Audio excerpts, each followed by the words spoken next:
90 seconds. Am I clear? What happens after 90 seconds? They want to stay.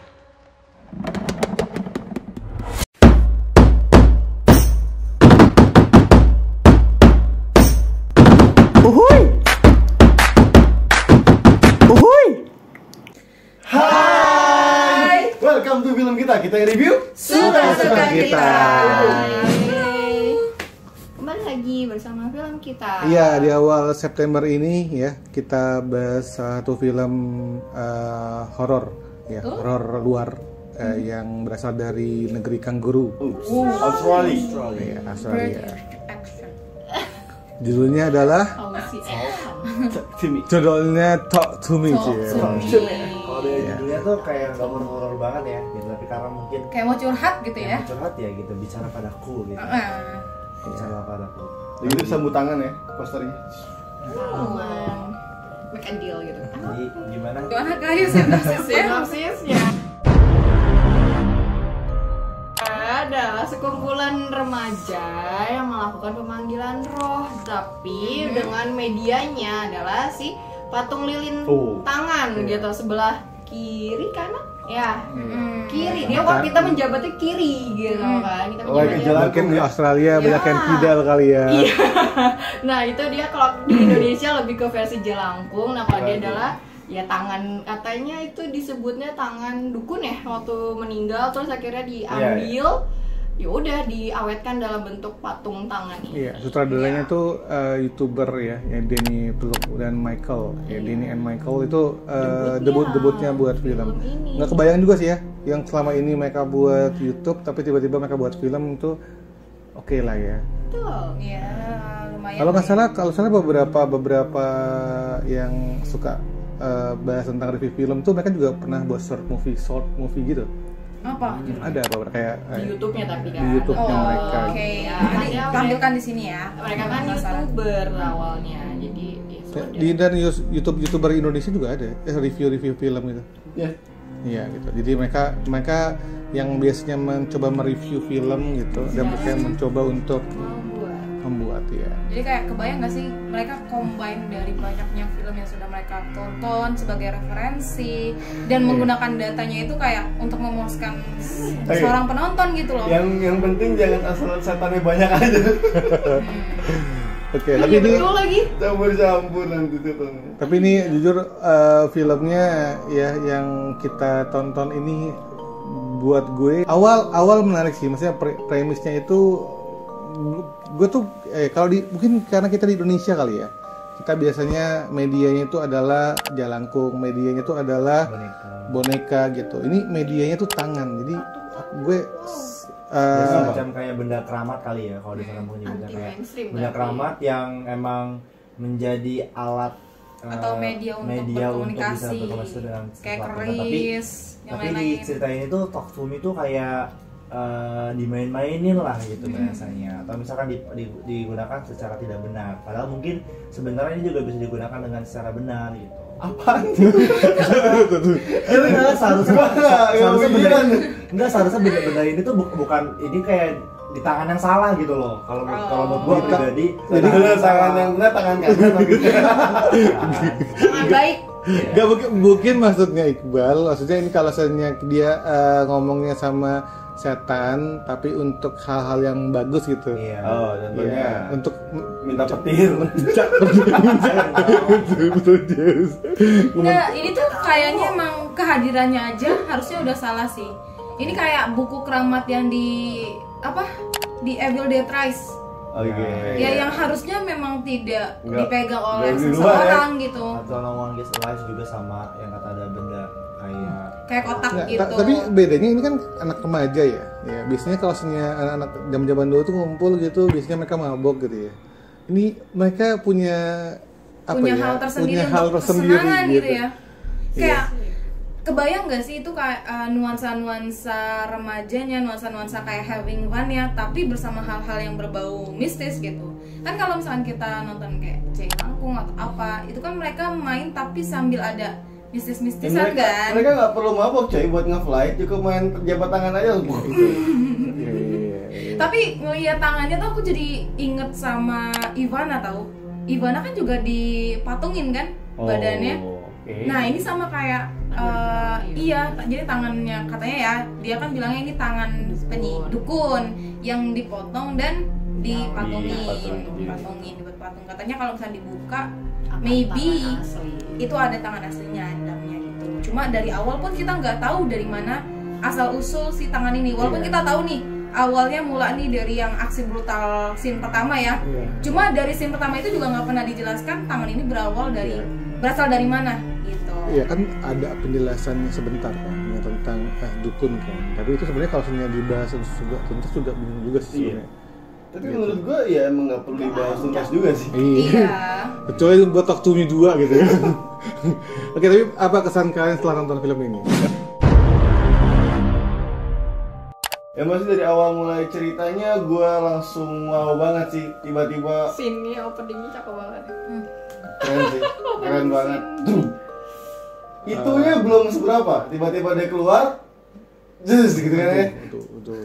Itu aku padahal pas dia awal-awal banget tuh kayak bukan film hantu, malah aku ngerasa bukan film horor gitu ya, bukan Thriller hantu ya. lebih ke thriller. Lebih ke Supernatural gitu kali. enggak, aku malah kebayangnya kayak film-film yang kayak Fast Furious yang apa namanya having fun, soalnya kayak soundnya tuh asik, kayak mereka lagi pada mabuk-mabuk kayak gitu kan, party, jadi kayak nggak kebayang kayak film horor gitu.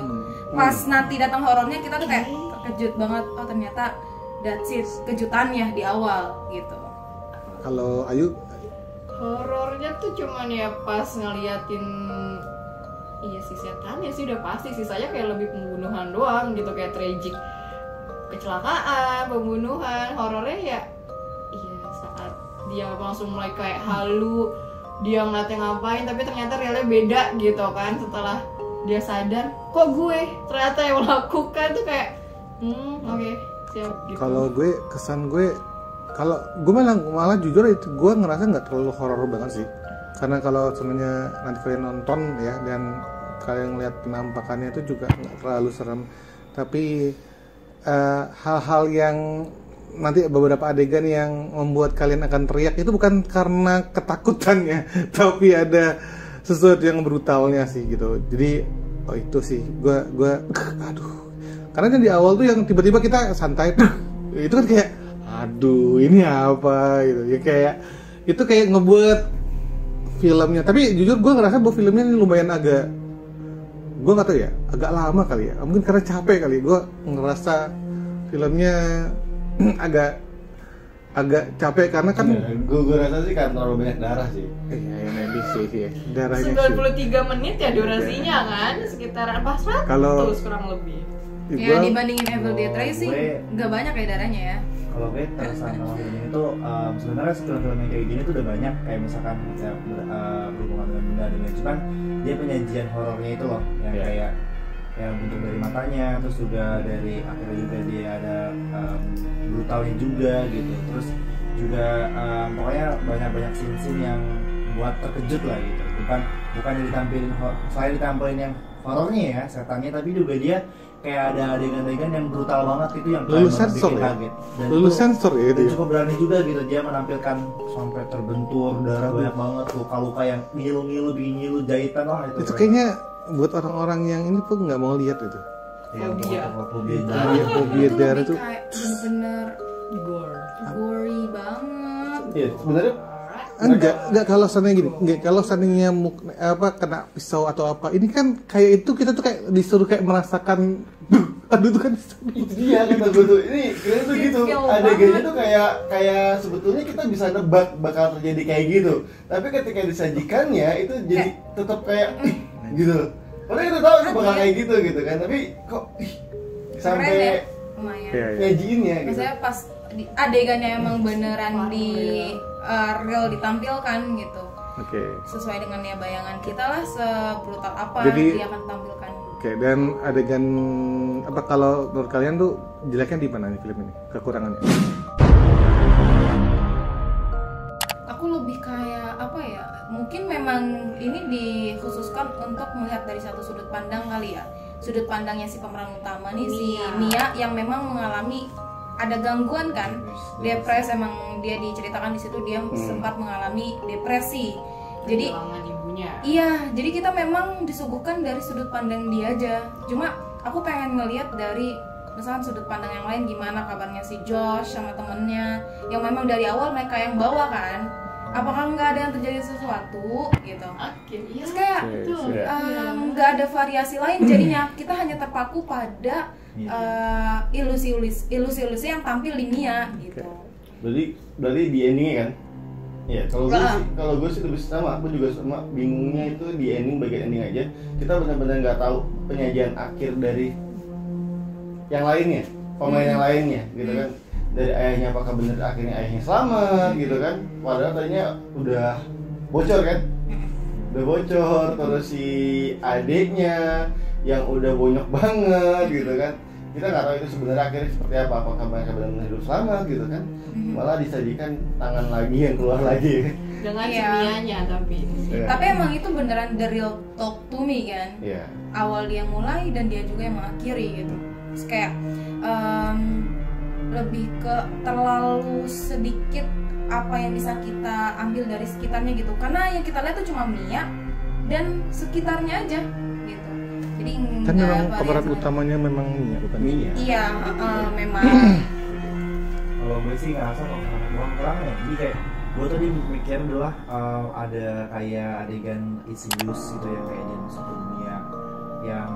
dunia yang ada the future gitu. Jadi kayak gitu-gitu. Jadi gue pikir tuh bakal ada cerita, enggak, tetap kayak ya udah nggak jelas, maksudnya penyelamatan kah atau mungkin ini dari sisi karena kita sudut pandangnya kimia terus, jadinya kayak mikirnya endingnya bakal kayak gimana gitu. Terus pas lagi endingnya disajikan seperti ini jadi malah makin bingung, karena mungkin si YouTuber atau misalkan konten kreator ini yang buat film ini tuh bikin kita untuk berasumsi sendiri itu endingnya seperti apa. Mungkin kayak gitu sih kalau bisa dilihat dari endingnya. Gue malah mikir bahwa karena ini memang si Mia kan termasuk depresi karena kehilangan ibunya kan. Betul. Dan gue nggak tahu ya apa karena gue tidak ingat clear bahwa kenapa ibunya meninggal.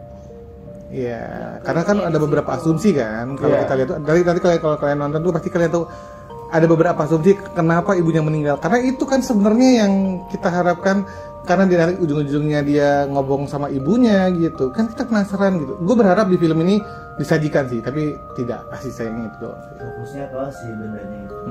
Ini kalau menurut aku itu lebih ke tergantung persepsi orang-orang ngambil gimana sih. Soalnya kan dia menyajikan beberapa premis ya, kayak misalkan ibunya itu misalkan dia memang bunuh diri, ataupun ibunya memang tidak sengaja minum obat tidur terlalu banyak, ataupun ibunya dibunuh. Jadi bisa ada banyak opsi yang dipilih sama si penontonnya. Tapi makanya karena kita kan kalau kayak gini kan kita juga bingung kan sebenarnya gitu. Karena kalau misalnya lo lihat tuh kan dia tiba-tiba dia keluar ada gedegan, dia ngelihat bahwa bapaknya keluar ngeluarin ibunya dalam kondisi di kamar kan gitu. Itu kan sebenarnya kan jelas kan tuh. Tapi masih tanda tanya besar kenapa tiba-tiba terjadi seperti itu. Itu kalau lihat pas ibunya keluar itu agak ini mukanya. Nah kan mukanya dan ada busa-busa keluar gak sih? Iya, tapi kan gak mungkin dia makan obat tidur mungkin loh. Ode tuh berarti kan asupannya. Asupan obatnya terlalu banyak kan? Atau dibunuh bapaknya? Udah. Udah. Panjang ceritanya nanti gitu. Ayo. Ya aku tadi kalian kan udah disebutkan ya dari sudut pandangnya cuma di Mia gitu. Jadi kayak udah fokusnya ke Mia, sedangkan di awalnya di orang lain gitu kan, sudutnya dari si kakaknya siapa tuh yang di bis gitu kan, yang dikejar-kejar si Dakits ya namanya kan, harusnya kan iya bisa difokuskan juga dari situ doang. Kenapa nggak cuman ya udah sih nggak ada perbantuan sama sekali ya, nothing gitu kan. Jadi ya udah endingnya di dia, sudah selesai. Oke, adegan favorit kalian gimana? Oke, adegan favoritnya gue ini sih ya nanti lu lihat bagaimana pas waktu si relaynya mau benturin itu sih, itu keren banget sih itu. Pasti yang adegan awal sih, karena tidak terduga. aku sebenarnya udah ada pikiran nih, ini kayaknya pas dia balik begini nih. Tapi Iya. kayak pas udah dia lakuin tuh kayak beneran terkejut. Itu dia Masih gua, terkejut kita gitu. bisa kepikiran kayak gitu, tapi ya pas di bawaannya. iya pas di liatin, kita masih tetap aja kayak gitu kan. Gila, beneran nih gini nih. Adegan favorit yang aku suka yang aku pilih adalah itu saat si adiknya ya, si Riley-nya itu dorong dari luar, dibawa keluar ke rumah sakit ke jalan tol gitu sih, tuh menuju ending sih, itu udah selesai. Maksudnya yang ending juga sama kayak Rai yang tiba-tiba si Mia-nya itu ternyata wow gitu kan. Ini kalau asapnya kamar mandi nih. Keluar yang mana? Kamar mandi. Ya kamar mandi. Ajar. Makanya di kasur. Wah, mana yang isep kaki. Iya. Oke. Spoiler. Sip. Apa ya, kayak nilai dari film ini apa? Berapa ya? Aku 7,5. Oke. Pas Gue gak tau ya, karena ada beberapa kekurangan, gue ngasih nilai 7 lah dari film ini, 7 dari 10. Kalau gue 7,5. Kalau gue 8 karena gue suka bener-bener hasil dari penampakan yang disajikan itu gue suka. Oke, kalau aku 7 per 10. Oke, dan ini termasuk yang layak lah ya Layak banget. di film ini. Jadi buat teman-teman semuanya yang Apalagi kalau teman-teman suka nonton Ouija, bisa coba nonton film ini. Ini Setipe lebih modern lah ya iya, iya, iya. dibanding Ouija yang mungkin udah Ini lama. horor thriller banget ya. horor Psycho thriller. juga apa kan? Mental tuh mental ya. Mental, betul. Iya. Kalau ada yang mau komen karena suka cowok, karena ada yang kita kurang tahu, ternyata memang udah ada tahu endingnya seperti apa atau ada sisi yang sekiranya ternyata di film Talk to Me ini ada yang bagus gitu sisinya. Oke, dan teman-teman juga bisa langsung komen aja kalau misalkan ada rekomendasi film-film yang bisa kita tonton bareng juga. Oke, jangan lupa Like, comment, and subscribe. Bye bye.